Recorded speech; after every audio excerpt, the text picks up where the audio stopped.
The reason behind the footprints is that I had a car accident with my son when he was about 2 months.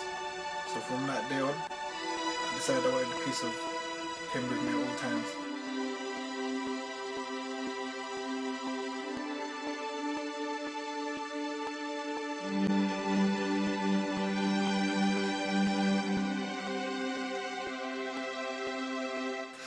My cards, well, that's just my nickname that I've had since I was a small boy, from family and friends.